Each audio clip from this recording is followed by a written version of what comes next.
ओम शांति। आज 6/3/2023 का मुरली। बाबा कहते हैं, मीठे बच्चे, बाप तुम्हें नई दुनिया के लिए नया ज्ञान देते हैं जिससे सूर्यवंशी घराना स्थापन होता है। उस घराने के तुम अभी मालिक बन रहे हो। प्रश्न, किस बात का निश्चय पक्का हो तो वर्षे के अधिकारी सहज बन सकते हैं। उत्तर, पहले ये निश्चय हो जाए कि बेहद का वही बाबा स्वर्ग बनाने आया है। धंधा धोरी करते ये याद रहे कि हम उस बाबा के बच्चे हैं। हम स्वर्ग के मालिक बनेंगे तो अपार खुशी रहेगी और सहज ही वर्षे के अधिकारी बन जाएंगे। पक्के निश्चय वाले को अपार खुशी का पारा चढ़ा रहता है। अगर खुशी नहीं होती तो समझना चाहिए कि मुझे पाई पैसे का भी निश्चय नहीं है। गीत है, जिस दिन से मिले तुम हम, जिस दिन से मिले तुम हम। डट डट डट डट डट। ओम शांति। ये महिमा किसकी हुई? परम पिता परमात्मा की। उनको कहा ही जाता है परमधाम में रहने वाला परम प्रिय परम पिता परमात्मा। तुम हो अनुभवी बच्चे जिनको परम पिता परमात्मा ने अपना बनाया है, और तुम बच्चों ने फिर परम पिता परमात्मा को अपना बनाया है। परम अर्थात परे ते परे। अब आत्मा को बुद्धि में आता है कि हम आत्मा वास्तव में परमधाम में परम पिता परमात्मा के पास रहने वाली हैं। दुनिया में और किसको ये नॉलेज नहीं है। वो तो अपने को ही परमात्मा का रूप समझ लेते हैं, तो कोई नॉलेज ही नहीं रही। वह परम पिता परमात्मा जब आकर मिलते हैं तो नई बातें सुनाते हैं नई दुनिया के लिए। नई दुनिया में है नया दिन नई रातें, पुरानी दुनिया में है पुराने दिन पुरानी रातें, और बहुत दुख हैं, अनेक प्रकार के मेजॉरिटी दुखी हैं। रात को काम कटारी चलाते, दिन में भी पाप करते रहते। नई दुनिया में सदैव सुख ही सुख रहता है, यह तो जरूर बुद्धि में रहेगा। नई दुनिया में सूर्यवंशी लक्ष्मी नारायण की राजधानी है। नई दुनिया में सूर्यवंशी लक्ष्मी नारायण की राजधानी है। ऐसे नहीं कहा जाता कि प्रिंस प्रिंसेस की राजधानी है, राजा रानी की ही राजधानी कहा जाता है। बराबर सतयुग में श्री लक्ष्मी श्री नारायण का घराना है। बराबर सतयुग में श्री लक्ष्मी श्री नारायण का घराना है। स्वर्ग होने कारण बहुत सुखी हैं। स्वर्ग होने का कारण बहुत सुख है। उस सुख के लिए तुम पुरुषार्थ कर रहे हो। वो है पावन राजधानी। बाप तुमको उस नई दुनिया का मालिक बनाते हैं। उसी समय विश्व में और कोई घराना व धर्म नहीं होता है। जब कोई को समझाते हो तो फिर लिखाओ कि हाँ, ये यथार्थ बात है। घड़ी घड़ी रिवाइज कराने से निश्चय होगा। नई पावन दुनिया में बराबर जो था राजा रानी तथा प्रजा पावन ही होते हैं, सदा सुखी रहते हैं। अब तो सदा दुखी हैं। संगम पर भेंट की जाती है कलयुग अंत में क्या है और सतयुग आदि में क्या होगा।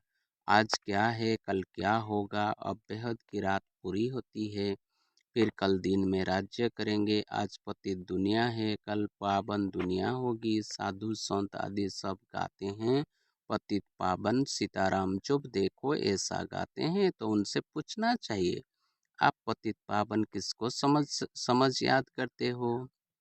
पतित कौन है? पावन करने वाला कौन है? पतित दुनिया और पावन दुनिया कैसे हैं? जरूर पतितों को पावन बनाने वाला आएगा तो पावन बनाकर पावन दुनिया में ही ले जाएगा। कलयुग अंत को पतित दुनिया, सतयुग आदि को पावन दुनिया कहा जाता है। उसको ही सब याद करते हैं। पावन दुनिया है ही स्वर्ग, तो जरूर स्वर्ग स्थापन करने वाला निराकार परम पिता परमात्मा ही है। पावन दुनिया स्वर्ग का रचयिता है ही परम पिता परमात्मा। नर्क के रचयिता रावण की महिमा नहीं होती है, उसको जलाते रहते हैं। मनुष्य जानते नहीं हैं, नाम रख दिया है रावण। इन जैसा मनुष्य कोई हो न सके। मनुष्य तो पुनर्जन्म लेते हैं, नाम रूप बदलते जाते हैं। रावण का नाम रूप कभी बदलता नहीं है। ये 10 शिष्य चलते आते हैं। दिन प्रतिदिन फुट आधा लंबा ही बनाते जाते, क्योंकि रावण अब बड़ा होता जाता है, तमो प्रधान हो गया है और उनको जलाते ही आते हैं। अभी तुम समझते हो पतित कौन बनाता है? इन 5 विकारों को ही रावण कहा जाता है। यही दुख देते हैं, पतित बनाते हैं, तो इन विकारों को छोड़ना चाहिए ना। साधु संत आदि बहुत करके ये विकार ही दान में लेते हैं, कहते हैं अच्छा झूठ बोलना हमको दे दो। अक्सर करके काम विकार के लिए कहते कि मास में 1-2 बार जाओ, परंतु यहाँ तो 5 विकार की बात है। सिर्फ एक चोर को पकड़ेंगे तो फिर दूसरे चोर चोरी करने लग पड़ेंगे, तो ये कोई को भी समझाना बहुत सहज है। पतित आत्मा महान आत्मा कहा जाता है, पतित परमात्मा महान परमात्मा नहीं कहेंगे। तो पावन कौन बनाएगा? जरूर भगवान के लिए ही इशारा करेंगे, ऊपर नजर आएगी, ऊपर नजर जाएगी। भला वो कब आएंगे? उनका नाम क्या है? भारत में शिव जयंती तो प्रसिद्ध है, उनका नाम ही शिव है, और कोई नाम नहीं देते। बुद्धि में लिंगाकार ही आएगा। सोमनाथ कहेंगे तो भी बुद्धि में लिंग आएगा। अभी तुम्हारा आत्मा जानती है, परमात्मा भी हमारे जैसा भी स्टार है। यह जो सितारे हैं उनको नक्षत्र देवता भी कहते हैं। नक्षत्र भगवान नहीं, तुम नक्षत्र सितारे हो, तुमको भगवान नहीं कहेंगे तो परमात्मा है बिंदु। परंतु पूजा कैसे करें? तो भक्ति मार्ग वालों ने लिंग रूप बना दिया है। इतनी बड़ी चीज है नहीं, आत्मा तो छोटी छोटी होती हैं, तो उनको बड़ा बनाना भी रंग हो जाता है। कोई मनुष्य को परमात्मा का यथार्थ ज्ञान है नहीं, ये बड़ी महीन बातें हैं। कहते हैं एकदम बिंदी है, उनको याद कैसे करें? अरे आत्मा को अपने बाप को याद करने तो बहुत सहज है। सिर्फ बाप की महिमा न्यारी है। आत्मा तो एक जैसी ही है। आत्मा में ही अच्छे व बुरे, ऊंच नीच के संस्कार हैं। आत्मा में ही नॉलेज से आत्मा कितनी छोटी है। मनुष्य गरीब अथवा साहूकार बनते हैं, वो भी आत्मा के संस्कार अनुसार। अभी तुम बच्चों की बुद्धि में ये सारा ज्ञान है। मनुष्य परमात्मा को नहीं जानते, इस कारण आत्मा का भी ज्ञान नहीं है। उल्टा ईश्वर को सर्वव्यापी समझ लिया है। आत्मा ही ये सारा धारण करती है। आत्मा ही एक शरीर छोड़ दूसरा लेती है संस्कारों अनुसार। ये आत्मा बात करती है। मनुष्य अपने को मनुष्य समझ बात करते हैं। यहाँ अपने को आत्मा समझने की प्रैक्टिस करनी पड़ती है। हम आत्माओं को परम पिता परमात्मा पढ़ाते हैं। मनुष्य तो कह देते आत्मा निर्लेप है। अगर निर्लेप है तो फिर संस्कार किसमें भरते हैं? बहुत मूंझे हुए हैं। नई दुनिया के लिए नया ज्ञान बाप को ही देना है। पुरानी दुनिया में रहने वाले मनुष्य दे नहीं सकते, तो बाप को जानना चाहिए ना। भक्तों को भगवान से वर्षा लेना है। भक्ति भी चली आती है, ठीक कर भीतर में परमात्मा को ढूंढते रहते हैं। समझते हैं सब परमात्मा के रूप हैं, वास्तव में है सब भाई भाई। लक्ष्मी नारायण से लेकर जो भी मनुष्य मात्र हैं, सब भाई भाई हैं अथवा भाई बहन हैं, क्योंकि प्रजापिता ब्रह्मा की औलाद हैं। अगर शिव की औलाद कहें तो वो निराकार आत्माएं हैं। ब्रह्मा के बच्चे बहन भाई जिस्मानी हो जाते, परंतु फिर गृहस्थ व्यवहार में आने से भाई बहन का भान भूल जाते हैं। अगर वो ज्ञान रहे तो फिर विकार में भी ना जाएं। अभी फिर बाप समझाते हैं तुम विकार में ना जाओ, तुम एक बाप के बच्चे भाई बहन हो। अभी ब्रह्मा सामने बैठे हैं, तुम उनके बच्चे बीके हो। ये युक्ति है गृहस्थ व्यवहार में रहते पवित्र बनने की। जनक का भी मिसाल है ना। पहले सिर्फ एक एक बात का निश्चय हो जाए कि पाप आया हुआ है स्वर्ग बनाने। बस यह तीर लग जाए तो झट बाप का बन जाए। बाप कहते हैं तुम हमारा बन जाओ तो हम तुमको स्वर्ग का मालिक बनाएंगे। निश्चय है कि यह वही बेहद का बाप है। हम वर्षा जरूर लेंगे। मन मना भव मध्याजी भव, कितनी सहज बात है। धंधे धोरी धंधाधड़ी करते बुद्धि में ये स्मृति रहे कि हम बाबा के बच्चे हैं, हम स्वर्ग के मालिक बनेंगे तो ये खुशी रहेगी। ये 84 जन्मों का चक्र है। 84 जन्म सिर्फ सूर्यवंशी देवी देवताओं का ही है। तुम जानते हो हम स्वदर्शन चक्रधारी हैं। सिर्फ चक्र कहने से जन्म सिद्ध नहीं होते, इसलिए कहना है कि हम 84 जन्मों को जानने वाले स्वदर्शन चक्रधारी हैं। जब बाप भी याद आएगा, 5 युग भी याद आएंगे। अब फिर जाता हूँ स्वर्ग में। हमारे 84 जन्म पूरे हुए, बुद्धि में चक्र फिरता रहे और शरीर निर्वाह अर्थ काम भी करता रहे। बाबा ने कहा है स्वदर्शन चक्र का ज्ञान मेरे भक्तों को देना, उनको समझाने से झट यह निश्चय होगा। बराबर हम 84 जन्म लेते हैं। 84 जन्म ना लेने वाला होगा तो उनको धारणा ही नहीं होगी। 84 जन्मों का अर्थ ही है पहले पहले हम सूर्यवंशी में आएंगे। थोड़ा भी कोई सुनकर जाएगा तो स्वर्ग में जरूर आएगा, परंतु 84 जन्म नहीं लेंगे, देरी से भी आ सकते हैं। उनके फिर 84 जन्म थोड़े ही होंगे। ये ज्ञान की कितनी महीन बातें हैं, कितना हिसाब किताब है। फिर भी बाप कहते हैं अच्छा, अगर इतना गुह्य राज नहीं समझते हो तब भला बाप का वन वर्षा तोलो। हम शिव बाबा के बच्चे हैं, बस स्वर्ग का रचयिता है, यह नशा रहना चाहिए। परंतु माया ठहरने नहीं देती है। कोई तो कहते हैं बाप और वर्षे को याद करना ये कोई बड़ी बात नहीं, माया हमको क्या करेगी, हम तो जरूर वर्षा पाएंगे। कितने सहज बात है। कोई को तीर लग जाए तो बाप और वर्षे को याद करते बहुत खुशी में रहे।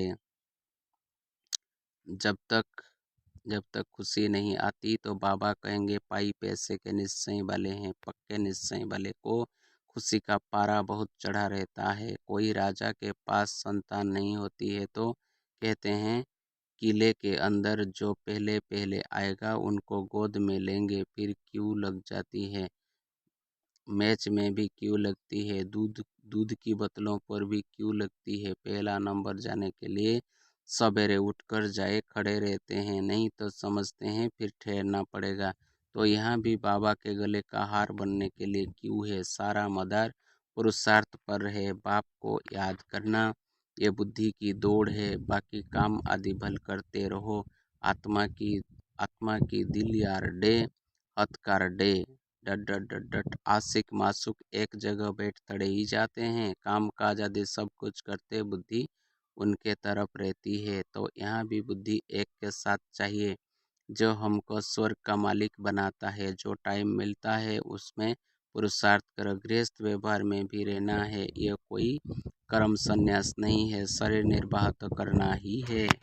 बाप अब ब्रह्मा तन में आकर कहते हैं मैं तुम्हारा बाप हूँ, हम तुमको स्वर्ग का मालिक बनाता हूँ। तुम हमको अपना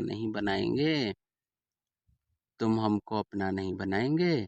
मेरे बने हो तो अब मेरे साथ यज्ञ लगाओ और मेरे बनकर फिर तुम पवित्र नहीं रहेंगे, नाम बदनाम करेंगे तो बहुत सजा खाएंगे। सतगुरु के निंदक स्वर्ग के द्वार जा नहीं सकेंगे। अच्छा, बाप दादा मात पिता जिससे स्वर्ग के सदा सुख का वर्षा लेते हो, स्वदर्शन चक्रधारी बन राज्य भाग्य लेते हो, ऐसे बाप दादा का सिकिल अधे बच्चों को याद प्यार और गुड मॉर्निंग।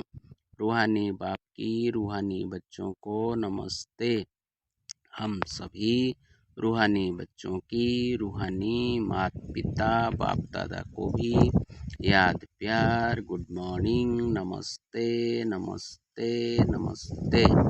शुक्रिया बाबा, शुक्रिया तेरा लाख लाख शुक्रिया, बहुत बहुत शुक्रिया। फिर धारणा के लिए मुख्य सार नंबर 1 बाप के गले का हार बनने के लिए बुद्धि की दौड़ लगानी है, याद की यात्रा में रेस करनी है। नंबर 2 शरीर निर्वाह अर्थ कर्म करते स्वदर्शन चक्र फिराना है, कभी भी सतगुरु का निंदक नहीं बनना है, नाम बदनाम करने वाला कर्म नहीं करना है। फिर आज के लिए सदगुरु का वरदान है अपने बचे हुए तन मन धन को ईश्वरीय कार्य में लगाकर जमा करने वाले सदा सहयोगी भवो। अपने बचे हुए तन मन धन को ईश्वरीय कार्य में लगाकर जमा करने वाले सदा सहयोगी भवो विस्तार।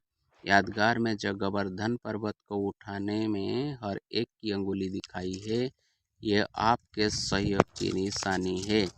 चित्र में बाप का साथ भी दिखाते हैं तो सेवा भी दिखाते हैं। अभी आप बच्चे बाप दादा के सहयोगी बने हो तो यादगार बना है। भक्ति में तो तन मन धन जो कुछ लगाया उसमें 99% गंवा दिया, बाकी जो 1% बचा है उसे अब सच्ची दिल से ईश्वरीय कार्य में लगाओ तो फिर से पद्म गुणा जमा हो जाएगा। स्लोगन: जो निर्माण बनते हैं उन्हें स्वतः सर्व का मान प्राप्त होता है। जो निर्माण बनते हैं उन्हें स्वतः सर्व का मान प्राप्त होता है। ओम शांति। मीठे मीठे प्यारे प्यारे भाई और बहनों, सब भगवान को पहचान लो। ये एक सुनहरा मौका है, ये मौका और नहीं मिलेगा।